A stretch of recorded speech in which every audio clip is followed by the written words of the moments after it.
Hello my lovely English learners, welcome back to my channel. Friends, day 38 का आज हम translation करने जा रहे हैं और मेरे हाथ में है इंडिया की most inspiring book APJ Abdul Kalam की ऑटोबायोग्राफी के ऊपर wings of fire. So friends, आज हम पढ़ने जा रहे हैं ये वाला पेज। तो चलिए फ्रेंड्स, किस तरीके से प्रॉपर बुक रीडिंग के माध्यम से हम सीखने जा रहे हैं अपने डेली यूज़ में इस पैराग्राफ में जो भी सेंटेंसेस, जो भी वोकैबलरीज आएगी, ईडियम्स आएंगे, फ्रेजेस आएंगे, उसे किस तरीके से यूज़ करना है और बुक रीडिंग के माध्यम से हमें अपनी स्पोकन इंग्लिश को कैसे इम्प्रूव करना है, चलिए आज सीखते हैं। सो फ्रेंड्स, चैनल पर नए हैं so please do subscribe my channel and don't forget to hit the bell icon. So friends, without any further do let's dive into the session. शुरू करते हैं। I returned to Delhi and inquired at the DTDP about the outcome of my interview। अब friends, मैं आपको ये बताना चाहती हूँ कि आई यहाँ पर एपीजे अब्दुल कलाम जी खुद की बात कर रहे हैं और वो दिल्ली वापस आ चुके हैं। अब यहाँ पर देखिए फ्रेंड्स, मैं थोड़ा सा आपको ये बताना चाहती हूँ कि एपीजे अब्दुल कलाम जी का जो है एयरफोर्स में से 2 पोस्ट के लिए इंटरव्यू हुआ था और उन्होंने इंटरव्यू दिया था और उनका इंटरव्यू इतना अच्छा नहीं हुआ था, सक्सेसफुल नहीं हुआ था, तो वो बहुत मायूस हो गए थे और वो दिल्ली से जो है ऋषिकेश चले गए थे। तो वहाँ पर उन्होंने, आपको मेरे ये वाला सारा जो डिस्क्रिप्शन है वो आपको मेरे पिछली वीडियो में मिल जाएगा, डे 37 वाले वीडियो में। तो वहाँ पर वो बहुत डिसअपॉइंट हुए और वहाँ पर उन्होंने जाके गंगा नदी में स्नान किया, वहाँ पर जो शिवानंद जी के आश्रम में गए और वहाँ से कुछ इंस्पायर हुए और वहाँ से वो लौट कर आ गए हैं अब दिल्ली। अब दिल्ली में देखिए क्या हुआ उनके साथ में। I return to Delhi and inquired at the DTDP। अब ये जो पोस्ट थी, उस पोस्ट का नाम है DTDP, जो कि एयरफोर्स में पायलट की एक पोस्ट होती है। तो सॉरी, डायरेक्टरेट की एक पोस्ट होती है। तो इंक्वायर्ड, अब देखिए यहाँ पर स्पेलिंग है ENQUIRED। फ्रेंड्स, इंक्वायर मतलब होता है जो है कि आस्क, मेक इंक्वायरीज और आस्क क्वेश्चंस, कुछ क्वेश्चंस पूछना, किसी से पूछताछ करना। अब इसकी स्पेलिंग जो होती है ENQUIRE होता है। तो ब्रिटिश इंग्लिश के लिए ये ENQUIRE है और INQUIRE अमेरिकन इंग्लिश में यूज होता है। तो दोनों ही स्पेलिंग्स जो है वो करेक्ट है और तो इसके प्रोनाउंसिएशन भी सेम है। तो फ्रेंड्स, अब हम इंक्वायर को अपनी डे टू डे लाइफ में कैसे यूज करेंगे ये हम सीखना चाहते हैं। तो फ्रेंड्स देखिए, जैसे कि किसी ने आपसे कहा वेयर हैव यू गॉन, तुम कहाँ गए थे, तो आप वहाँ पर उन्हें ये जवाब दे सकते हैं कि I went to the school to inquire about any job openings. तो मैं जो गया था स्कूल में, कोई नई जॉब ओपनिंग आई है टीचर की, तो मैं वो उसके लिए पूछताछ करने के लिए गया था। आप इस तरीके के सेंटेंस बना सकते हैं। या फिर कोई नया कपल है और वो ब्रंच में उसके क्या डिशेज, मेन्यू में क्या क्या है, वो उस चीज़ की पूछताछ लगाना चाहता है। तो इस तरीके के सेंटेंस बना सकते हैं कि the couple would like to inquire about the brunch menu. Friends वो होता है कि जो यदि हम मॉर्निंग में लेट हो जाते हैं तो हम ब्रेकफास्ट करने में थोड़ा सा देरी हो जाती है और हम जो ब्रेकफास्ट 11:30-12 बजे के टाइम में, यानी कि अपने लंच के टाइम में हम ब्रेकफास्ट करते हैं।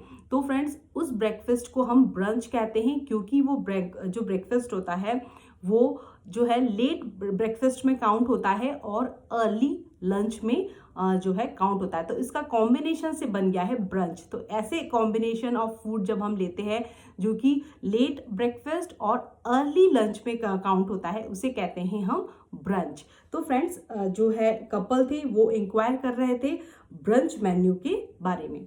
तो हम इस तरीके से इंक्वायर को अपनी डे टू डे लाइफ में यूज़ कर सकते हैं। अब चलिए आगे बढ़ते हैं।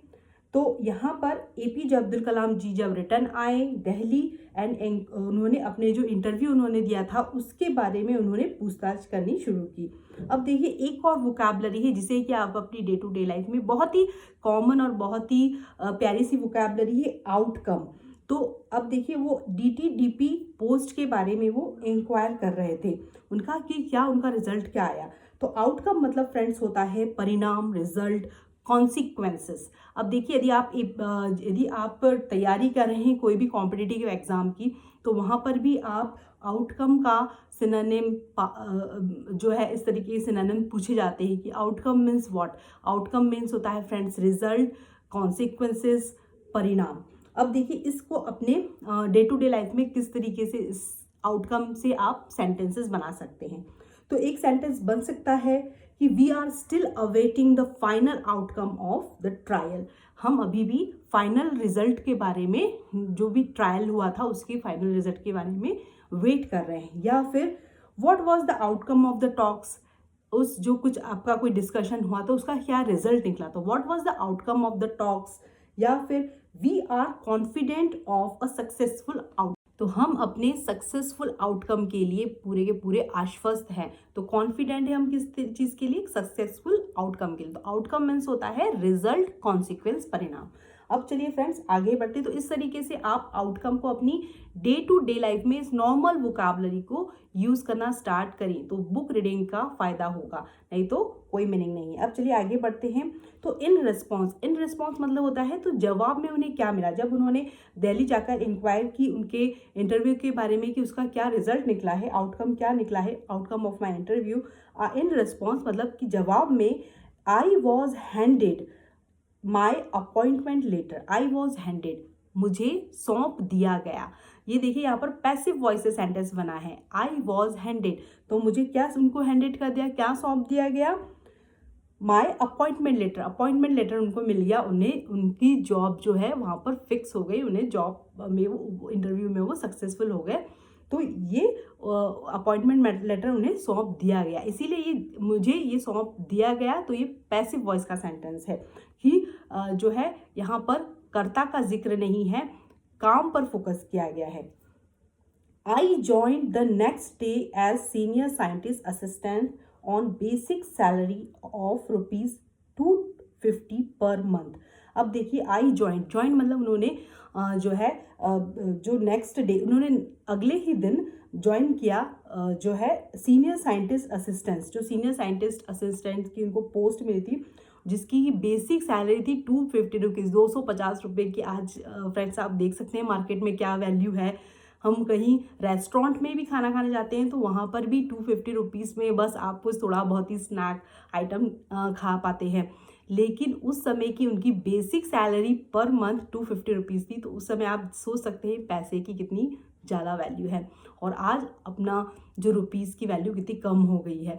तो 250 बेसिक सैलरी में उन्होंने नेक्स्ट डे ही उस जॉब को ज्वाइन कर लिया, सीनियर साइंटिस्ट जो साइंटिफिक असिस्टेंट की पोस्ट को, पर मंथ। तो if this was to be my destiny. अब देखिए फ्रेंड्स डेस्टिनी मतलब क्या होता है, तो डेस्टिनी मतलब होता है फॉर्च्यून, फैट और डूम, भाग्य, डूम, तो उसे कहते हैं डेस्टिनी। तो जो उनका जो भाग्य था, उनकी जो नियति थी, उसके बारे में यहाँ पर वो कह रहे हैं कि यदि यही मेरा भाग्य है तो let it be means let it be so, मतलब ऐसा ही हो, ये ऐसा कहना चाहिए। यही मेरा मतलब मैं इसी पोस्ट के लिए यदि मैं अप्लाई किया है और मेरा हो गया है, और यदि मेरा भाग्य भी यही चाहता है कि मैं इस पोस्ट को ज्वाइन करूं तो ऐसा ही होना चाहिए। उन्होंने ऐसे कहा लेट इट बी सो। तो आप भी अपनी डेली लाइफ में लेट इट बी सो ये वाला जो सेंटेंसेस है यूज़ कर सकते हैं कि if this is my destiny let it be सो।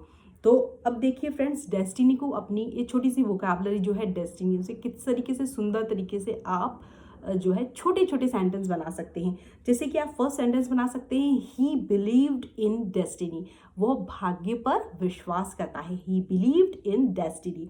या फिर आप सेंटेंस बना सकते हैं कि जैसे कोई किसी का भाग्य बहुत ही खराब है और वो अपने भाग्य के ऊपर कोई कंट्रोल ही नहीं कर पा रहा है, मतलब ये तो किसी के हाथ में भी नहीं है वैसे कंट्रोल, लेकिन यदि उसके भाग्य में किसी का कुछ कंट्रोल नहीं है फ्यूचर के बारे में, वो जो होना होता है वो होके ही रहता है। तो इस तरीके से भी सेंटेंस बना सकते हैं कि she was unable to control her own destiny, तो वो अपने भाग्य को कंट्रोल करने के लिए असमर्थ थी। या फिर इस तरीके से कह सकते हैं कि destiny deemed that they would never meet again. तो मतलब ये जो भाग्य जो ये कह रहा था कि उसने भाग्य ने ये तय किया था, ये निश्चय किया था, मान लिया था कि जो है वो कभी भी आगे कभी नहीं मिल पाएंगे। तो destiny deemed that they would never meet again. तो डीम्ड, अब देखिए डूम मतलब होता है भाग्य, DOOM, और यहाँ पर देखिए मैंने यहाँ पर वोकैबुलरी यूज़ की है DEEM। अब देखिए DEEM का मतलब होता है कंसीडर करना, जज, रिगार्ड, मान लेना। तो यहाँ पर देखिए ई की जगह ओ आ गया है, तो यहाँ पर सेंटेंस का सॉरी वोकैबुलरी का मीनिंग चेंज हो गया है।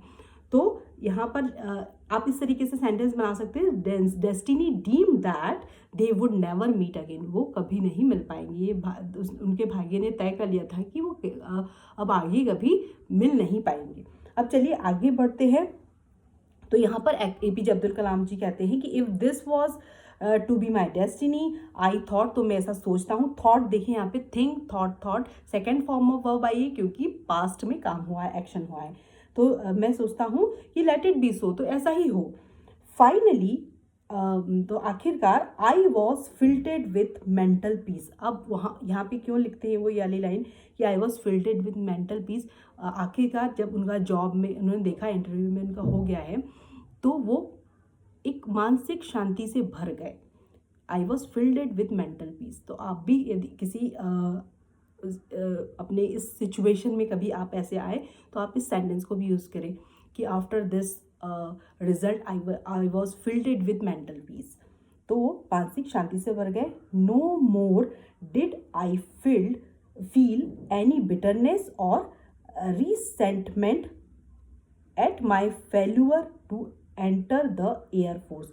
अब देखिए बहुत ही खूबसूरत यहाँ पर वोकैबुलरी यूज़ हुई है, no more did I feel. अब उन्होंने कहा अब मेरे मन में कोई भी कड़वाहट नहीं थी। No more did I feel मतलब मैं अब ऐसा कुछ भी नहीं फील कर रहा था। एनी बिटरनेस मतलब होता है कड़वाहट, और रिसेंटमेंट मतलब भी फ्रेंड्स होता है कड़वाहट। तो इसकी वोकैबुलरी क्या है, आइए देखते हैं किस तरीके से रिसेंटमेंट को अपनी डे टू डे लाइफ में यूज़ करें। तो रिसेंटमेंट मतलब होता है बिटरनेस, कड़वाहट या फिर इरिटेशन, किसी चीज़ से बहुत ही इरिटेशन होना आपको, मतलब आपको कोई चीज़ बहुत जो इरिटेट करती है, परेशान करती है, उसे कहते हैं हम रिसेंटमेंट। तो फिर जैसे हम इस तरीके के सेंटेंस बना सकते हैं कि he expressed his resentment of the new policy. कुछ नई पॉलिसीज़ निकले, कुछ नए रूल्स निकले हैं, तो उसने उस जो पॉलिसीज़ के अगेंस्ट अपना जो है इरिटेशन, अपना बिटरनेस, अपनी कड़वाहट को शो किया। तो he expressed his resentment of the new policy. या फिर आप कह सकते हैं कि आप उसका बॉस उसे बहुत इरिटेट कर रहा है, तो उसके मन में उसके प्रति बहुत कड़वाहट है। तो आप इस तरीके से सेंटेंस बना सकते हैं कि he has filled it with resentment at his boss. तो उसके जो मन में जो है वो है जो उसके बॉस के प्रति पूरा एक आक्रोश भरा हुआ है, बिटरनेस, एक रिसेंटमेंट भरा हुआ। तो he has filled it with resentment at his boss. अब देखिए फ्रेंड्स आगे बढ़ते हैं। तो इन्होंने भी कहा कि नो, अब जो APJ अब्दुल कलाम जी थे उनके मन में अब कोई भी इस बात कि उनका इंटरव्यू में नहीं हुआ था तो बहुत वो उनका मन दुखी था। तो अब वो कह रहे हैं कि जब उनको जॉब मिल गई तो उनके मन में अब कोई भी रिसेंटमेंट, बिटरनेस नहीं थी, अब वो खुश थे। और उन्होंने कहा था यदि यही मेरी डेस्टिनी है, यही मेरा भाग्य है, यही मेरा फॉर्च्यून है, डूम है, तो लेट इट बी सो, तो ऐसा ही होने दो। तो no more did I feel any bitterness और resentment at my failure to enter the air force. All this was in 1958। और ये जो भी सब कुछ हुआ वो 1958 की बात है। तो एट द डायरेक्टरेट, मुझे डायरेक्टरेट की पोस्ट में थे, I was posted at the technical centre civil aviation. तो जो सिविल एविएशन मतलब जो एविएशन मतलब होता है उड़ान से संबंधित, तो फ्लाइट की उड़ान से संबंधित जो भी उनके जो टेक्निकल जो पार्ट पर टेक्निकल जो वर्क करना होता है उस पोस्ट पर APJ अब्दुल कलाम जी को पायलट नहीं बन पाए, लेकिन उन्हें उस पोस्ट पर उन्हें नियुक्त किया गया। तो at the directorate I was posted at the technical centre. वो टेक्निकल सेंटर में एज ए टेक्नीशियन वो जो उनके फ्लाइट्स के जो पार्ट्स बनते हैं ना, डिज़ाइन होते हैं, उस पोस्ट पे उन्हें नियुक्त किया गया। तो if I was not flying aeroplane, अब वो कह रहे हैं कि यदि मैं एरोप्लेन नहीं उड़ा पा रहा हूँ, if I was not flying aeroplane, यदि मैं एरोप्लेन नहीं उड़ा रहा था, तो I was at least helping to make them airworthy. तो उन्होंने कहा कि यदि मैं एरोप्लेन नहीं उड़ा पा रहा तो कम से कम एटलीस्ट मैं उस एरोप्लेन को उड़ाने लायक, तो एयरवर्दी मतलब उस उड़ाने लायक तो बनाने में उसे हेल्प कर रहा ना, उनके पार्ट्स बनाने में तो हेल्प कर रहा ना। तो इसीलिए वो लिखते हैं if I was not flying aeroplane, यदि मैं एरोप्लेन उड़ा भी नहीं रहा हूँ, I was at least helping to make them airworthy. Make them airworthy मतलब उसे जो है उड़ाने लायक तो बना रहा हूँ। यदि मैं एरोप्लेन नहीं उड़ा पा रहा हूँ, पायलट नहीं बन रहा हूँ, बन पाया, तो मैं कम से कम एरोप्लेन के पार्ट्स तो डिज़ाइन कर पा रहा हूँ। इतने पॉजिटिव थे देखिए हमारे जो प्रेसिडेंट APJ अब्दुल कलाम जी। तो हमें भी अपने लाइफ में कभी भी हार नहीं मानना है। इंग्लिश लर्निंग जर्नी में इस तरीके से छोटे छोटे सेंटेंसेस को बनाना है और उसे बोलने की प्रैक्टिस करना है बार बार। और आज जो भी वोकैबुलरी सीख रहे हैं, आज से ही अपनी डे टू डे लाइफ में इसे इनकॉर्पोरेट करना शुरू कर दीजिए। अब देखिए आगे बढ़ते हैं। During my first year in the directorate, उन्होंने कहा जो ड्यूरिंग मतलब होता है के दौरान, माई फर्स्ट ईयर मतलब उनके जो फर्स्ट ईयर के दौरान डायरेक्टरेट की पोस्ट में प्रथम साल के दौरान, I carried out a design assignment on supersonic target aircraft with the help of the officer in charge R Varada Ranjan. अब उन्होंने कहा कि आई कैरिड आउट फ्रेंड्स देखिए एक फ्रेज है, एक वाक्यांश है जिसे बहुत ही खूबसूरत फ्रेजल वर्ब है ये कैरिड आउट। इसे अपनी डे टू डे लाइफ में किस तरीके से यूज़ करेंगे। तो कैरिड आउट मतलब होता है कोई भी चीज़ को अंजाम देना, अकम्प्लिश करना, परफॉर्म करना, कंप्लीट करना। To perform, to complete, to accomplish, to execute something, उस चीज़ को निष्कर्ष को अंजाम देना, एग्जीक्यूट देना। तो इसे किस तरीके से आप यूज़ करेंगे अपनी डे टू डे लाइफ में।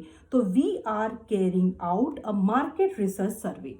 हम क्या किस चीज़ को परफॉर्म करने जा रहे हैं, मार्केट के एक रिसर्च सर्वे को हम परफॉर्म करने जा रहे हैं। तो इस तरीके के सेंटेंस बना सकते हैं, या फिर बना सकते हैं कि the soldiers carried out their mission successfully.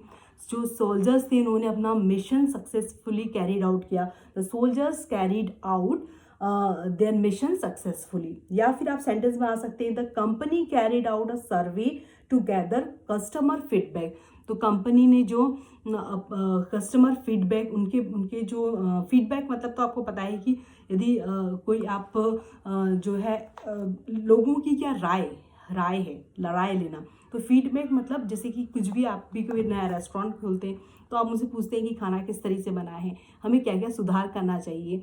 तो इस तरीके से फीडबैक को हम फीडबैक लेते हैं। तो यहाँ पर भी आप इस तरीके से सेंटेंस बना सकते हैं कि द न्यू कंपनी या the new restaurant carried out a survey together means इकट्ठा करना, टुगेदर कस्टमर फीडबैक। उसने कंपनी ने या नए रेस्टोरेंट ने जो है फीडबैक इकट्ठा किया। तो इस तरीके से कैरिड आउट को अपनी डे टू डे लाइफ में आप यूज़ कर सकते हैं। तो यहाँ पर भी I carried out a design assignment. तो उन्होंने क्या परफॉर्म किया APJ अब्दुल कलाम ने, उन्हें एक असाइनमेंट दिया गया, एक उन्हें काम सौंपा गया ऑफ किस चीज़ के लिए, सुपरसोनिक टारगेट एयरक्राफ्ट बनाने के लिए। और उनकी जो हेल्प किसकी कौन से इंचार्ज की हेल्प थी, तो आर वर्धा रंजन जो थे वो उनकी मदद कर रहे थे। And won a word of praise from the director doctor Neelakantan. अब उन्होंने कहा कि और उन्होंने इस तरीके से यहाँ पर von a word of praise from the director. अब उन्होंने यहाँ पर देखिए von a word of praise, इसका मतलब क्या होता है। तो उन्हें जो नीलकंठ जो उनके डायरेक्टर थे उन्हें बहुत ज़्यादा शाबाशी दी। इस वर्ड ऑफ प्रेज मतलब होता है किसी की प्रशंसा करना। तो इसको अपनी डे टू डे लाइफ में हम कैसे यूज़ करें, आइए सेंटेंस देखते हैं। तो friends, von a word of praise मतलब होता है किसी से कुछ प्रशंसा पाना, मतलब समवन और something has earn a positive comment. कोई आप काम करेंगे उसके बदले में आपको प्रशंसा मिलेगी, एक पॉजिटिव कमेंट मिलेगा, उसे कहते हैं von a word of praise. Praise मतलब होता है किसी की भी प्रशंसा करना। तो इस तरीके के सेंटेंस आप बना सकते हैं डे टू डे लाइफ में। आइए देखते हैं। The team's dedication won them a word of praise from the coach से उन्हें जो टीम का जो डेडिकेशन था, उनका जो जज्बा था काम करने का, उस जज्बे के कारण उन्हें प्रशंसा भरे शब्द मिले उनके कोच से। तो the team's dedication won them a word of praise from the coach. एक और सेंटेंस देखते हैं, द न्यू, अब कोई मार्केट में नया नया प्रोडक्ट आया है, उस बहुत ही इनोवेटिव प्रोडक्ट है, बहुत ही अच्छा उसका रिस्पॉन्स है, लोगों को बहुत पसंद आ रहा है, तो वो प्रोडक्ट भी एक प्रशंसा भरे शब्द पाएगा। तो वहाँ पर भी आप इस तरीके के सेंटेंस बना सकते हैं, the new product von a word of praise for its innovative design. उसका जो इनोवेटिव डिज़ाइन था उस कारण से उस प्रोडक्ट को बहुत ही प्रशंसा मिली। या फिर her hard work and positive attitude have won her a word of praise from her colleagues. तो कोलिग्स से उसका जो हार्ड वर्क था, उसका जो कठिन परिश्रम था और उसका जो पॉजिटिव सही एक एटीट्यूड में वो जा रही थी, पॉजिटिव एटीट्यूड था हमेशा, तो उसके जो कॉलिग्स थे, उसके जो सहकर्मी थे, उन्होंने उसे प्रशंसा भरे शब्द उसकी प्रशंसा की। तो her hard work and positive attitude have won her a word of praise from her colleagues. तो फ्रेंड्स देखिए, इस तरीके से वॉन अ वर्ड को आप अपनी praise, von a word of praise को आप अपनी डे टू डे लाइफ में यूज़ करना स्टार्ट करें आज से ही। तो सीखना आज है, आज भूल नहीं जाना है, कल भूल नहीं जाना है। इसी आप बार बार जब इसे यूज़ करेंगे, कहीं पे भी इस तरीके के सेंटेंस आप पढ़ेंगे, तो फिर यदि आप भूल जाते हैं तो फिर रिटर्न बैक जाइए, फिर से वीडियो देखिए, गूगल करिए, कुछ सेंटेंस निकालिए और उसे अपनी डे टू डे लाइफ में इनकॉर्पोरेट करना स्टार्ट करिए। तो चलिए आगे बढ़ते हैं। तो इस तरीके से कैसे जब उन्हें एक डिज़ाइन करने के लिए सुपरसोनिक टारगेट एयरक्राफ्ट डिज़ाइन करने के लिए दिया गया और उन्होंने उसे बहुत अच्छे से कैरीड आउट किया, परफॉर्म किया, तो जो उनके डायरेक्टर थे नीलकंठन, उन्होंने उन्हें बहुत ही प्रशंसा भरे शब्द कहे और उन्हें बहुत प्रशंसा की उनकी। इसका मीनिंग ये निकला सेंटेंस का, to gain shop floor exposure to aircraft maintenance, I was sent to the aircraft and armament testing unit at Kanpur. अब देखिए, जब उनका इस तरीके से उनका काम अच्छा चलने लगा, वो अच्छा परफॉर्म करने लगे, तो उन्हें जो है to gain shop floor exposure, तो एयरक्राफ्ट का जो मेंटेनेंस का काम जो है उसके लिए उन्हें आई वॉज सेंट देखिए, सेंट, तो यहाँ पर भी वर्ब की जो है सेकंड फॉर्म यूज हुई है, सॉरी थर्ड फॉर्म यूज हुई है सेंट। तो उन्हें कहाँ भेज दिया गया? कानपुर में जो आर्मेंट जो है ना, टेस्टिंग करने के लिए, जो वीपन बनाने के लिए, जो शस्त्रीकरण जो वीपन्स होते हैं वो बनाने के लिए जो उनको टेस्ट करना रहता है, तो वहाँ पर उसका जो सेंटर था वो था कानपुर में, तो वहाँ पर उन्हें भेजा गया उसकी टेस्टिंग के लिए। तो यहाँ पर इसीलिए लिखा हुआ I was sent to the aircraft and armament testing unit, उन्हें वहाँ भेज दिया गया कानपुर में। At that time, there were involved of a tropical evolution of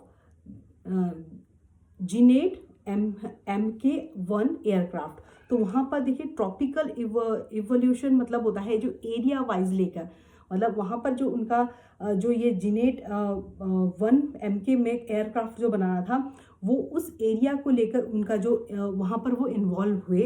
and I participated in a performance assessment of its operation system, और वहाँ पर उन्होंने जो परफॉर्म किया, उन्होंने यहाँ पर पार्टिसिपेट करना मतलब भाग लेना, तो आई पार्टिसिपेटेड, उन्होंने भाग लिया performance assessment of its operation system. तो उन्हें जो भी असेसमेंट मिला था, जो भी उन्हें काम मिला था, वर्क मिला था, असेसमेंट मतलब होता है काम मिलना या कोई जो उनको होमवर्क मिला था, मीन्स उन्हें जो भी एक टास्क दिया हुआ था असेसमेंट, तो उस टास्क को परफॉर्म करने के उन्होंने परफॉर्म किया वहाँ जाकर और उस टास्क में हिस्सा भी लिया।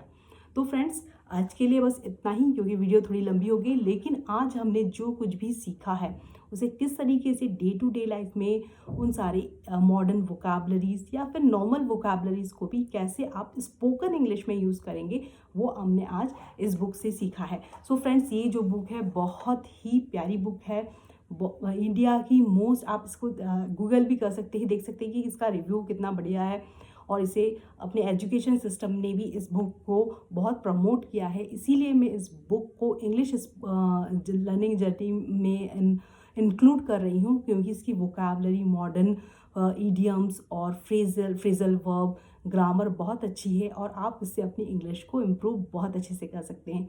तो फ्रेंड्स, मेरे साथ इस तरीके से बने रहें और नेक्स्ट वीडियो में मैं आपको सिखाने वाली हूँ इसका नेक्स्ट पैराग्राफ। तो फ्रेंड्स, जितना आज को सिखाया है उसे खाकर हजम करना है और उसे अपनी डे टू डे लाइफ में यूज़ करना है। तो फ्रेंड्स, स्क्रीन पर आप देख सकते हैं ये सारी वोकैबलरीज जो भी हमने पढ़े हैं और जो सेंटेंसेस हमने बनाए हैं उन सबका आप स्क्रीनशॉट ले लीजिए, इसे सेव करें और इसका नोट बनाएं और खुद से एक सेंटेंस बनाने की कोशिश करें और कमेंट सेक्शन में ज़रूर मुझे कमेंट करें, मुझे बहुत खुशी होगी। इस बुक को मैं कंप्लीट करना चाहती हूँ, बहुत पतली सी बुक है और इस बुक को मैं कंप्लीट करना चाहती हूँ। यदि आप मेरे चैनल को सब्सक्राइब करें ये तो मुझे बहुत ही ज़्यादा मोटिवेशन इंस्पिरेशन मिलता रहेगा और मैं इस बुक को कंप्लीट करके आपकी इंग्लिश लर्निंग जर्नी में एक वैल्यू ज़रूर ऐड कर पाऊँगी। सो फ्रेंड्स, मेरे साथ लास्ट तक बने रहें, मेरे चैनल को ज़रूर सब्सक्राइब करें जिससे कि मुझे आपका प्यार और मोटिवेशन मिलता रहे। So friends, if this video add any value in your English learning journey, please do subscribe my channel and don't forget to hit the bell icon को ज़रूर प्रेस करें जिससे कि आपका कोई भी वीडियो मिस ना हो। So friends, keep learning, keep watching, keep growing. Thanks for watching my videos. Thank you very much.